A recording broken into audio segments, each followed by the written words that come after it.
नमस्कार, खबरें झारखंड में स्वागत है आपका। मैं हूं रियाज आलम और अब समाचार विस्तार से। प्रधानमंत्री नरेंद्र मोदी आज असम को 18,530 करोड़ रुपए के प्रमुख ढांचागत और औद्योगिक विकास परियोजनाओं की सौगात उन्होंने दी है।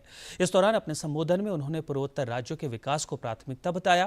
प्रधानमंत्री ने कहा कि असम के विकास को नया आयाम देने के लिए केंद्र सरकार दृढ़ संकल्पित है।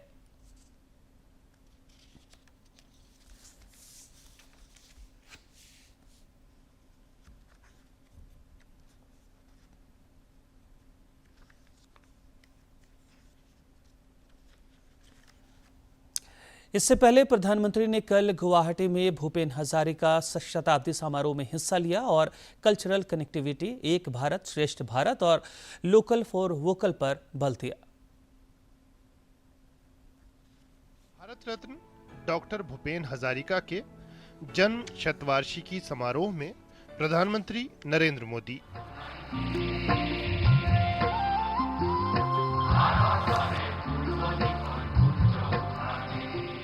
गुवाहाटी में रंगारंग सांस्कृतिक प्रस्तुतियों ने इस आयोजन को यादगार बना दिया। असमिया संगीत, साहित्य और संस्कृति में भूपेन दा के महान योगदान को याद किया गया।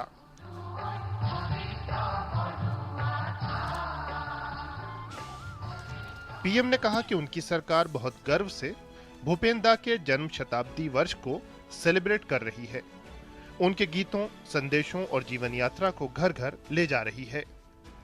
दशकों पहले जब नॉर्थ ईस्ट उपेक्षा का शिकार था, नॉर्थ ईस्ट को हिंसा और अलगाववाद की आग में जलने के लिए छोड़ दिया गया था, तब भूपेंदा उस मुश्किल समय में भी भारत की एकता को ही आवाज देते रहे।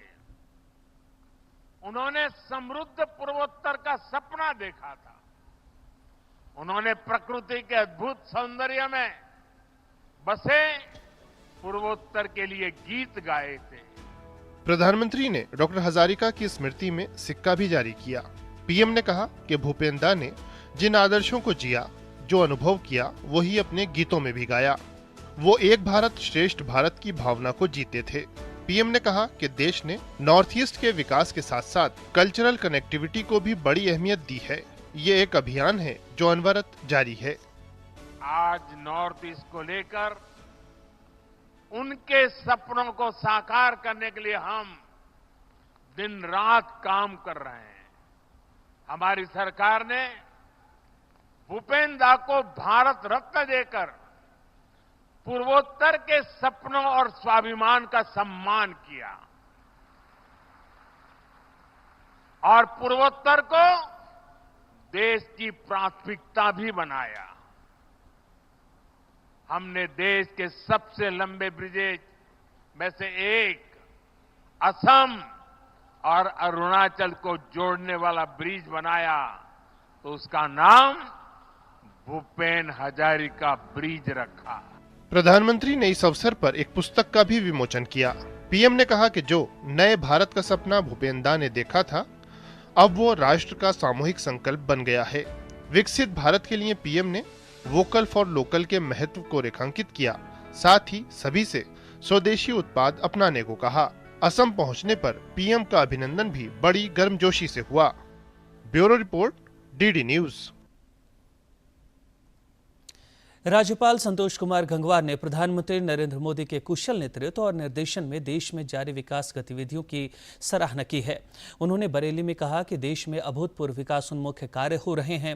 रेल कनेक्टिविटी का भी लगातार विस्तार हो रहा है। उन्होंने जीएसटी सुधारों की भी प्रशंसा की।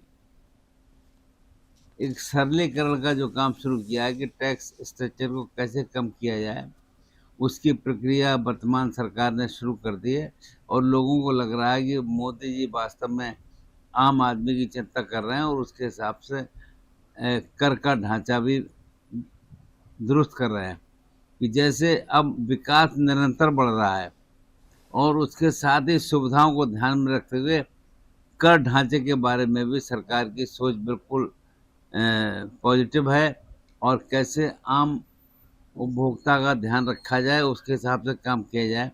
ये सरकार की सोच है और इसीलिए अब टैक्स स्लैब को कैसे कम किया जाए, इस दिशा से काम हो रहा है। रांची के डोरंडा स्थित शौर्य सभागार में सेवा भारती की पत्रिका वैश्विक चेतना और युवा शक्ति का कल लोकार्पण हुआ। इस दौरान रक्षा राज्य मंत्री संजय सेठ, विधायक नवीन जायसवाल, संस्था के वरिष्ठ संरक्षक सह वरिष्ठ चिकित्सक डॉक्टर एचपी नारायण और चंद्रकांत रायपत समेत कई गणमान्य लोग मौजूद थे। इस मौके पर श्री सेठ ने कहा कि भारत आने वाले दिनों में महाशक्ति बनकर उभरेगा। उन्होंने कहा कि पूरी दुनिया आज भारतीयों की क्षमता का लोहा मान रही है। श्री सेठ ने कहा कि देश अब तक आयातक की बजाय निर्यातक की भूमिका में है।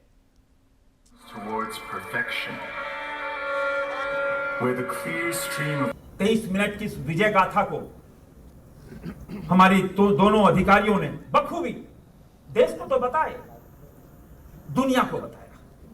आज ये दोनों अधिकारी बेटी बचाओ, बेटी पढ़ाओ, बेटी बढ़ाओ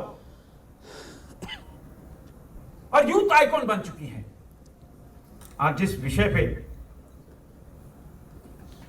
आपने बोलने को कहा है, वैश्विक चेतना, युवा शक्ति, और दूसरा सबसे बड़ा नाम कि दुनिया में पहली बार आप कह सकते हो कि चंद्रयान के बाद जब दुनिया अचंभित थी भाई कि दक्षिणी ध्रुव पर दुनिया सो रही थी और हमने चंद्रयान उतार दिया, और उसके बाद एक हमारा युवा जो स्पेस में जाकर दुनिया भर में अपनी गूंज जमाई।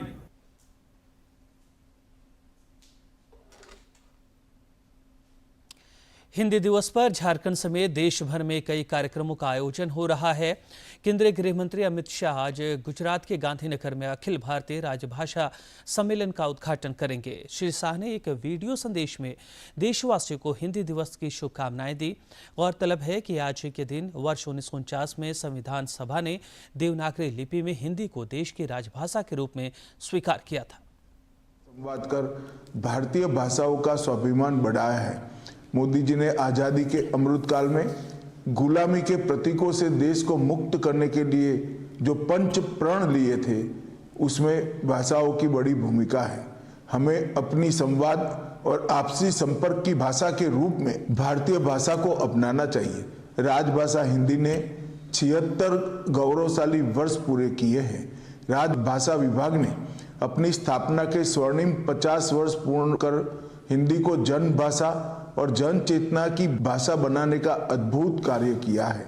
2014 के बाद सरकारी कामकाज में हिंदी के प्रयोग को निरंतर बढ़ावा दिया गया है। 2024 में हिंदी दिवस पर भारतीय भाषा अनुभाग की स्थापना हुई, जिसका उद्देश्य सभी प्रमुख भारतीय भाषाओं के बीच सहज अनुवाद सुनिश्चित करना है। हमारा लक्ष्य यह है कि हिंदी और अन्य भारतीय भाषाएं केवल संवाद का माध्यम न रहकर तकनीक, विज्ञान, न्याय, शिक्षा और प्रशासन की धुरी बने। Digital India, e governance, artificial intelligence और मशीन लर्निंग के इस युग में हम भारतीय भाषाओं को भविष्य के लिए सक्षम, प्रासंगिक और वैश्विक तकनीकी प्रतिस्पर्धा में भारत को अग्रणी बनाने वाली शक्ति के रूप में विकसित कर। केंद्रीय मंत्री अन्नपूर्णा देवी और रक्षा राज्य मंत्री संजय सेठ ने भी हिंदी दिवस की शुभकामनाएं दी हैं।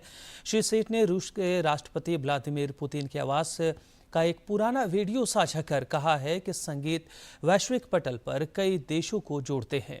यदि वह गीत हिंदी का हो तो फिर हर कोई जुड़ता ही है। श्री सेठ ने कहा कि यह वैश्विक स्तर पर हिंदी का बढ़ता प्रभाव ही है कि आज रूस में भी हिंदी गाने गाए और सुने जा रहे हैं।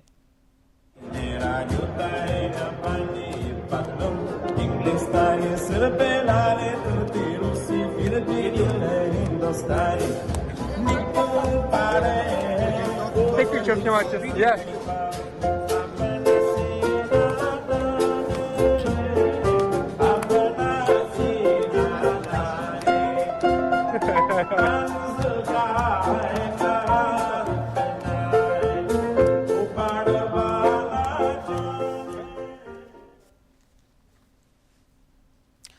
रांची में कार्मिक, प्रशासनिक और राजभाषा विभाग द्वारा हिंदी दिवस पर कार्यक्रम आयोजित हुआ।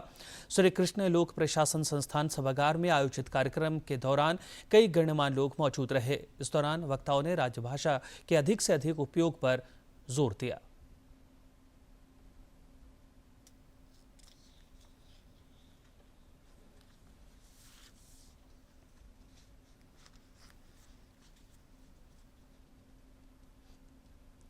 निशा काल से चिर अभिशापित बेबस उस चकवा चकई का बंद हुआ क्रंदन, फिर उसमें उस महज सरवर के तीरे शैवालों की हरी दरी पर प्रणय कलह छिड़ते देखा है, बादल को घिरते देखा है।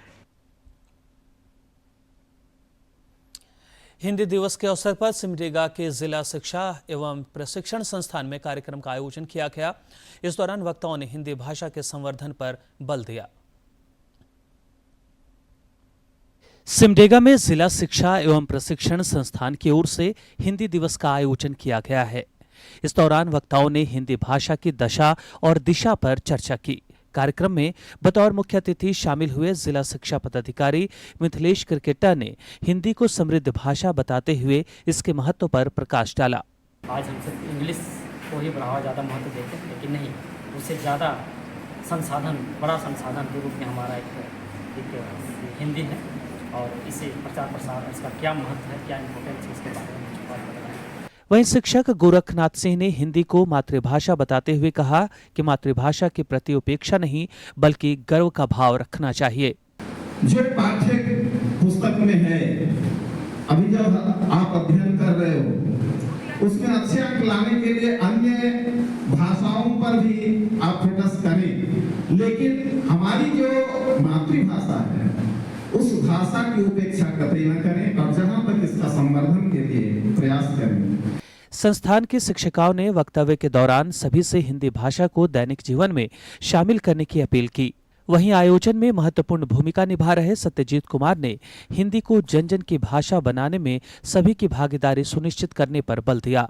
हिंदी पर हम सबको अभिमान करने की आवश्यकता है, हिंदी पर गर्व करने की आवश्यकता है और कहें कि जो भाव हिंदी में आता है, मुझे लगता है कि दुनिया की किसी भाषा में वो भाव, वो भंगिमा नहीं आता है। तेरी भी एक जननी है, तेरी भी एक जननी है और जीवन के लंबे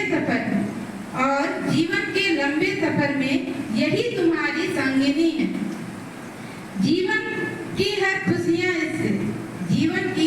खुशियाँ इससे वह परिवार की रीढ़ है, फिर क्यों तेरी आंखें नम है। भारत में सबसे अधिक बोली जाने वाली भाषा में हिंदी सेतु का काम करती है, जो विभिन्न राज्यों को एक दूसरे से जोड़ती है और समृद्धशाली संस्कृति को संरक्षित करती है।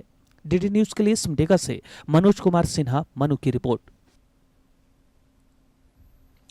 राज्यपाल संतोष कुमार गंगवार ने सभी देशवासियों को हिंदी दिवस की शुभकामनाएं दी हैं। एक सोशल मीडिया पोस्ट में उन्होंने कहा कि हिंदी हमारी मातृभाषा ही नहीं बल्कि भारतीय संस्कृति और एकता का सशक्त प्रतीक है, जो सभी को एक सूत्र में पिरोती है। राज्यपाल ने सबों का आह्वान करते हुए हिंदी के अधिकाधिक प्रयोग तथा इसके विकास में भागीदार बनने का आह्वान किया है।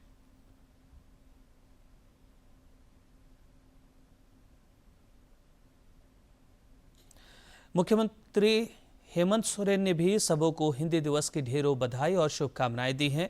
कई अन्य मंत्रियों, राजनेताओं और मंत्रियों ने भी हिंदी दिवस की बधाई दी है।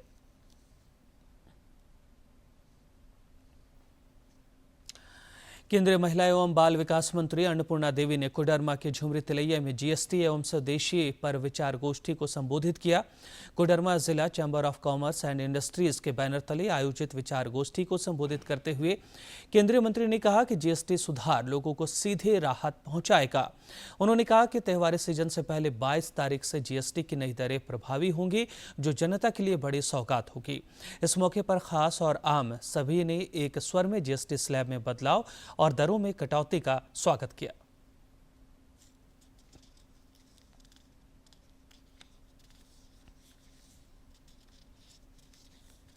उनके बचपन का, तो जो उन्होंने बचपन में देखा कि उन सारे को समाहित करते हुए इस बार जीएसटी काउंसिल में बहुत ही बड़ा रिफॉर्म लाने का काम उन्होंने किया।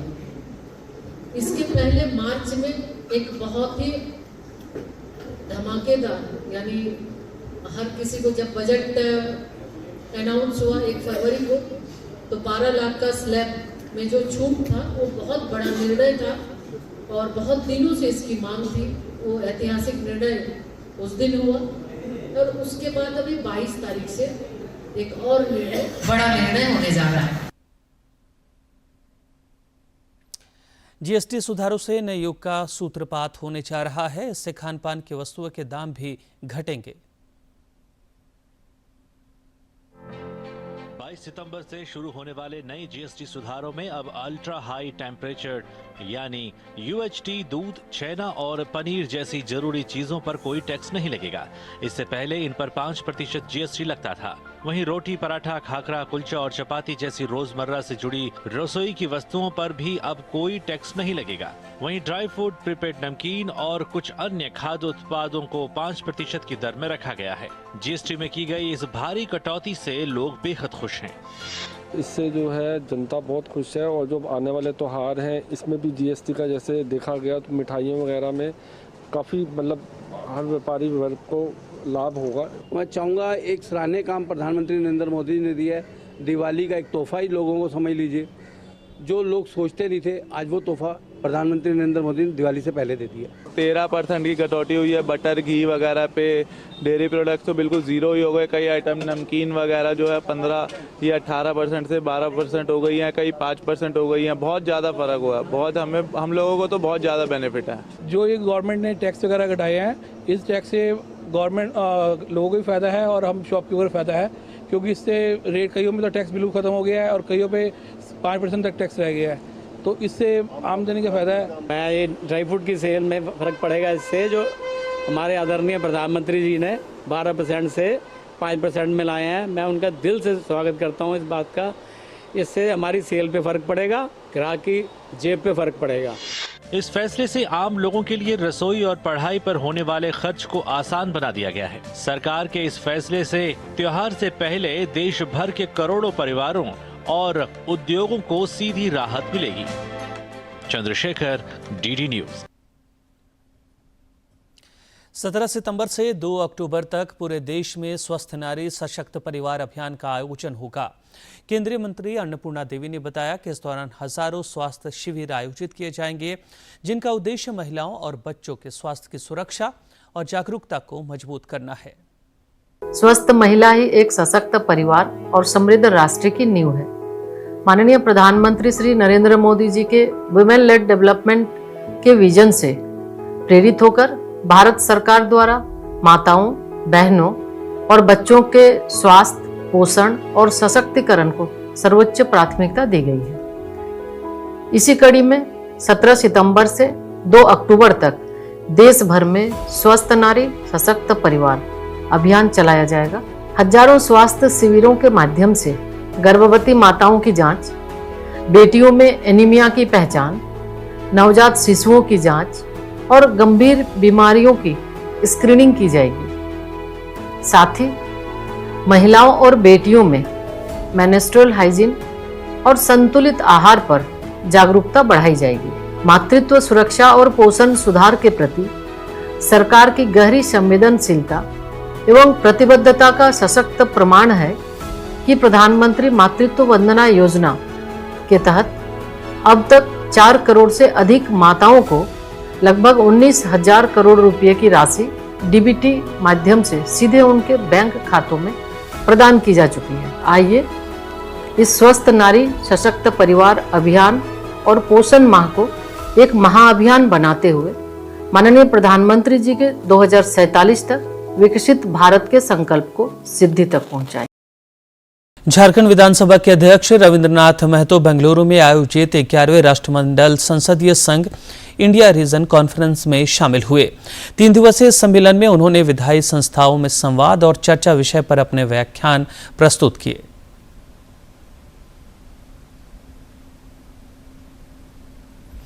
समाचारों का सिलसिला जारी रहेगा, लेकिन इस विराम के बाद।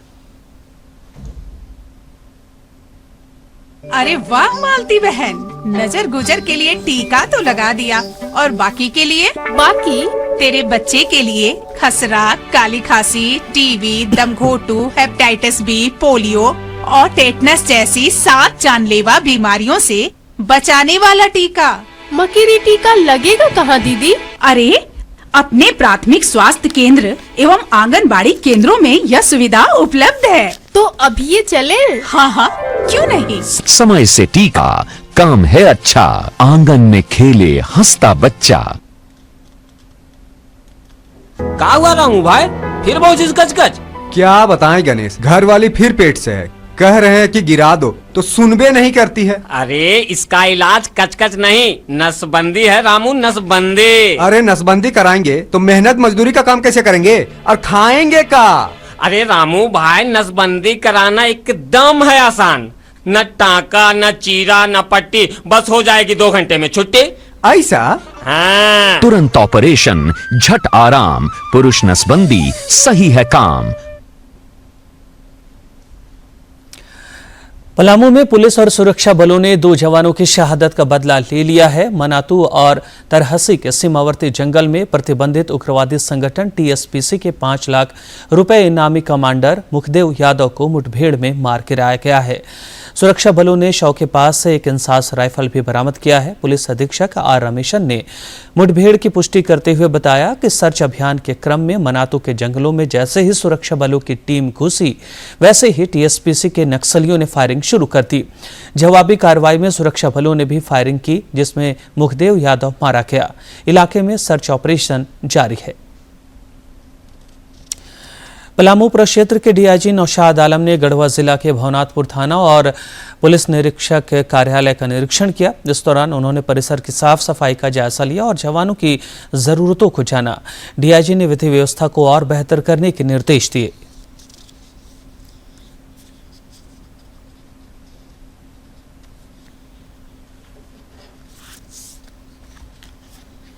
निरीक्षण में तो 2 चीजें हैं। एक तो ये जो बिल्डिंग है जीर्णशीर्ण स्थिति में पड़ी हुई है, जिससे तैसे काम चल रहा है, लेकिन इसके जस्ट बगल में राज्य सरकार के द्वारा नई बिल्डिंग दी जा रही है। बैरेक का अभाव था, वही बैरेक का भी काम चल रहा है। तो फोर्टिफिकेशन का जितना भी काम है राज्य सरकार की तरफ से ढंग से किया गया है, और जब तक जवान या अधिकारी हमारे ड्यूटी के बाद सही से आराम नहीं करेंगे तो फिर नेक्स्ट ड्यूटी कैसे करेंगे, टफ ड्यूटी। राज्य के सभी जिलों में नालसा वीर परिवार सहायता योजना के अंतर्गत विधिक सेवा क्लिनिकों का कल उद्घाटन हुआ। इस दौरान झारखंड उच्च न्यायालय के मुख्य न्यायाधीश न्यायमूर्ति तरलोक सिंह चौहान समेत कई गणमान्य लोग मौजूद थे। इस विधिक सेवा क्लिनिक रक्षा कर्मियों, पूर्व सैनिकों और उनके आश्रित परिवार के सदस्यों को सभी ने समर्पित किया।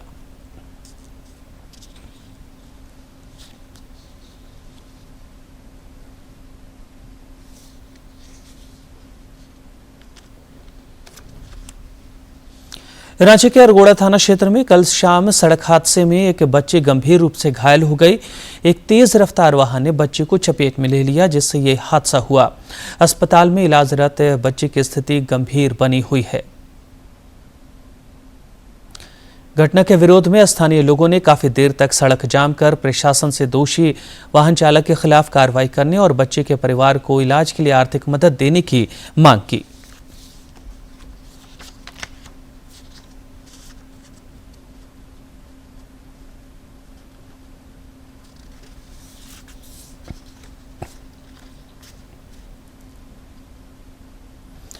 राजधानी रांची समेत राज्य भर में आज जिउतिया का त्यौहार मनाया जा रहा है। इस पर्व में महिलाएं संतान की लंबी आयु के लिए निर्जला उपवास रखती हैं।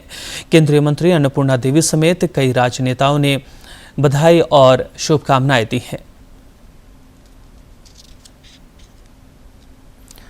रांची के अलग अलग थाना क्षेत्र में चेन छिनताई के करीब 14 घटनाओं को अंजाम देने वाले आरोपी असरुद्दीन अंसारी को पुलिस ने गिरफ्तार कर लिया है। रांची के वरीय पुलिस अधीक्षक चंदन कुमार सिन्हा ने बताया कि गहनों की लूट से वह जुआ और नशे का शौक पूरा करता था। उन्होंने बताया कि आरोपी की निशानदेही पर पुलिस ने छिनताई के जेवर खरीदने वाले एक आभूषण दुकानदार को भी गिरफ्तार किया है। इनके पास से 88 नोजपिन, 5 नथिया और छापी पे सोने का टुकड़ा समेत सोना गलाने का सामान बरामद किया गया है। और हो सकता है इससे ज़्यादा ही कड़ा संदेश हो, जिसका हमारे पास कोई प्रमाण नहीं है। मिनिमम 14 कांड में इसके खिलाफ ही हो जाए। पलामू के छतरपुर में पुलिस ने अवैध शराब की बड़ी खेप पकड़ी है। शराब को एक मालवाहक वाहन से ले जाया जा रहा था, जिसे पुलिस ने गुप्त सूचना पर पकड़ा। इस मामले में हरियाणा के रहने वाले चालक को गिरफ्तार किया गया है। इस ट्रक से 450 कार्टून और अवैध शराब जब्त किए गए।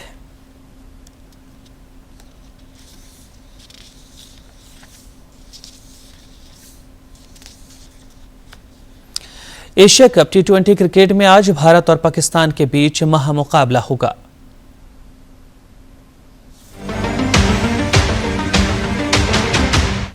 एशिया कप में धमाकेदार आगाज करने के बाद भारतीय क्रिकेट टीम तैयार है इस टूर्नामेंट के हाई वोल्टेज मुकाबले के लिए। टीम इंडिया अपने दूसरे मैच में अपने चीर प्रतिद्वंदी पाकिस्तान से भिड़ेगी। मौजूदा सीजन में दोनों टीमों ने अपने अभियान की शुरुआत शानदार अंदाज में की है। भारत ने अपने पहले मुकाबले में यूएई को 9 विकेट से हराने में सफलता पाई, तो पाकिस्तानी टीम ने भी अपने पहले मैच में ओमान के खिलाफ 93 रन से बड़ी जीत दर्ज की। हालांकि अब दूसरे मुकाबले में दोनों टीमों के लिए चुनौती पहले से कहीं बड़ी होगी। दोनों टीमों के बीच अब तक के रिकॉर्ड पर नजर डालें तो T20 फॉर्मेट में भारत और पाकिस्तान की टीम 13 बार भिड़ी है, जिसमें से 10 बार जीत भारत के हाथ लगी है, जबकि 3 मैच पाकिस्तान ने जीते हैं। ऐसे में T20 फॉर्मेट में भारत का पलड़ा भारी नजर आता है। एशिया कप में दोनों टीमों के बीच हेड टू हेड की बात करें तो दोनों टीमें एशिया कप में 18 बार भिड़ी हैं, जिसमें से 10 में भारत और 6 में पाकिस्तान को जीत मिली। 2 मैच बेनतीजा खत्म हुए। भारत और पाकिस्तान के बीच हमेशा हाई वोल्टेज मुकाबले देखने को मिले हैं, लेकिन पिछले कुछ सालों में भारतीय टीम ने पाकिस्तान के ऊपर दबदबा बनाए रखा है। We've been very consistent in how we've played. Obviously, cricket at this level is about how you execute on the day. But yeah, being totally honest and looking at the recent form and how the teams have played, I would say India do start favourites tomorrow. ये दोनों और अंत में मुख्य समाचार। भारतीय team Virat Kohli